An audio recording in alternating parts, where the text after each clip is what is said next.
So this is the Samsung Galaxy A55, and I want to talk about this device, using it in 2025, if it's still worth it, especially if you are in the US.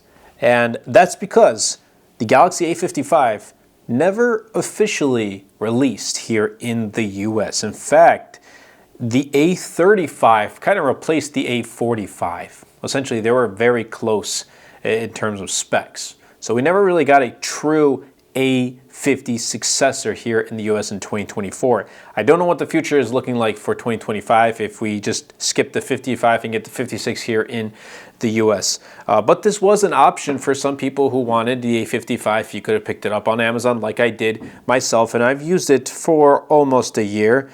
And I don't really think you should pick it up. And I don't think it's worth using in 2025. Again, here in the US. If you have it outside of international markets, yes, it's still a great phone.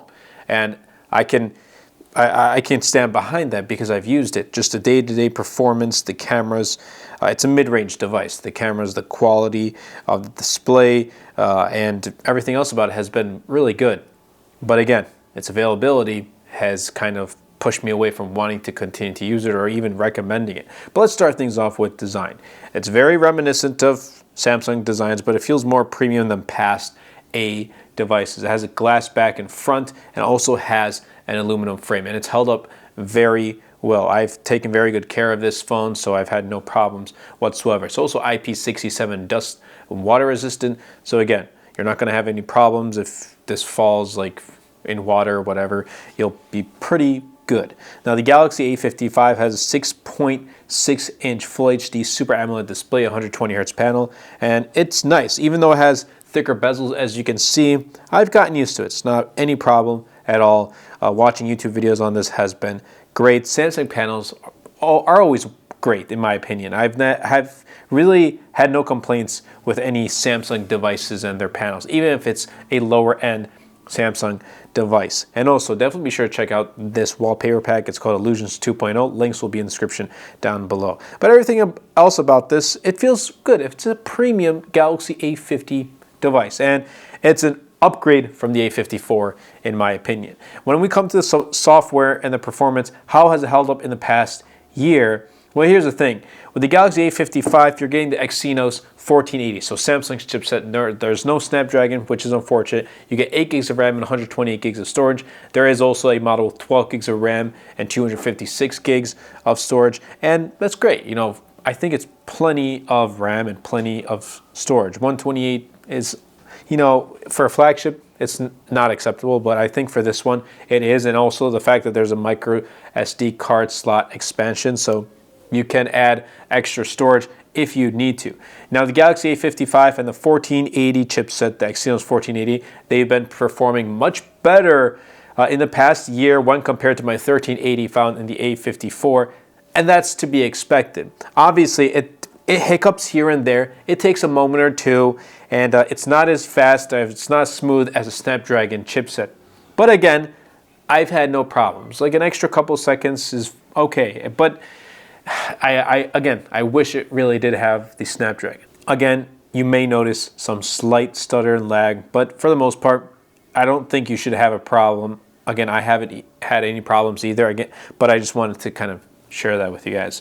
Now, these devices, I personally believe, aren't intended for a heavy user, so for someone who's going to be using their smartphone for pretty much everything. Calling, texting, watching videos, cameras, making content, all this stuff, and trying to have it last the entire day, every single day, and if you're going to be on your phone all the time, I don't really see this as a heavy user phone. So maybe you should probably consider a different device. Now, this also does come equipped with 4 years of software updates, which is pretty decent. It's not 7 years, but 4 years is pretty decent. By the time, 4 years are up and you get the latest 4 years of software updates, I think you should be upgrading at that point. But it's not bad, 4 years of software updates.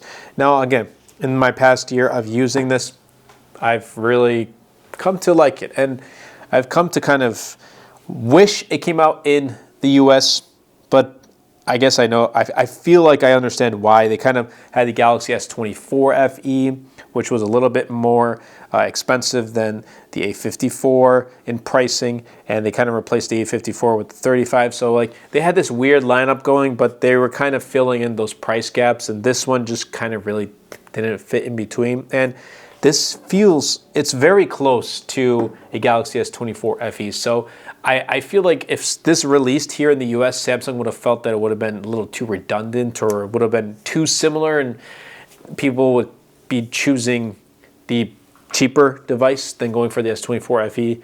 So Samsung made their decisions. It's been over a year, so I don't, at this point, it's not me to sit here and kind of wish that, you know, they didn't do that and kind of go back in time. Whatever happened, happened. But cameras have been pretty good too. Triple camera setup, 50 megapixel wide. We're also getting a pretty good 12 megapixel ultra wide and a 5 megapixel macro camera, which I wish the third lens was a telephoto, but whatever. I mean, the wide and ultra wide get the job done. And 50 megapixel shooters on Samsung devices have been pretty good, and I guess they've been producing slightly better photos than the 64 megapixel cameras they've used in past devices. And for photos and videos, they're good. And if you just want to start making content, I think this is great. These camera qualities obviously are going to perform better than something I had like the LG G3 10 years ago. So if I had this camera quality in 2014, started making content, life would have been great. I mean, life is still great, but life would have been even better in terms of making content. It would have been much more improved. But let's get to the battery. I think this is the strongest suit with this device. The battery comes equipped with a 5,000 milliamp hour cell, 25 watt wire charging. There is no wireless charging, which honestly Samsung probably could have put in here, but it lasts me over a day. It really does last me over a day. And I know I said this isn't, I don't think it's intended for the heavy user, but not because it not having any good battery life, because it has superb battery life. It will last you all day, but I don't think the performance is up to par with heavy users. Like, you want to play lots of mobile games, this I don't think is going to be that device for you. Now, this has lasted longer than some flagship devices I've used in 2024, but because of its subpar performance, I don't think it's a part of being a heavy user device. That's just what I've experienced in the past year of using this. Now, coming down to the pricing, even though this wasn't officially unveiled or released in the US, I picked mine up for like 400 something, like in the 430s, 440s. So it was given around the same price tag that I would have assumed it would have released at. I think the A54 was $449. So yeah, 430 was about the same price. The Galaxy A55 is available for 400 MSRP, but you can find that for much cheaper. I think that fills up the mid-range segment for Samsung in the US. And the Samsung Galaxy S24 FE kind of fills up the next price gap. And honestly, having these two devices, like a S24 FE and an A55, again, like I said, I feel like Samsung feared that the A55 would kind of eat the sales of the S24 FE, but who knows.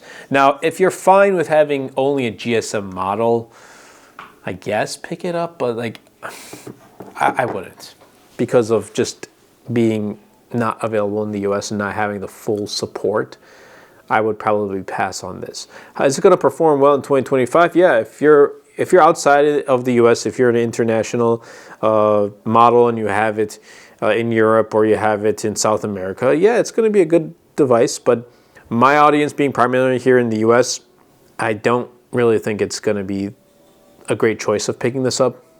Hopefully we get the A56 here in the US. I don't know. Maybe we might just not get A50 series anymore and just our highest end will be A30s from now on. I hope that's not the case. I hope we get the Samsung Galaxy S25 FE whenever that does come out. But yeah, it's a good phone. Samsung makes pretty good phones. You really can't go wrong if you pick up a Samsung device.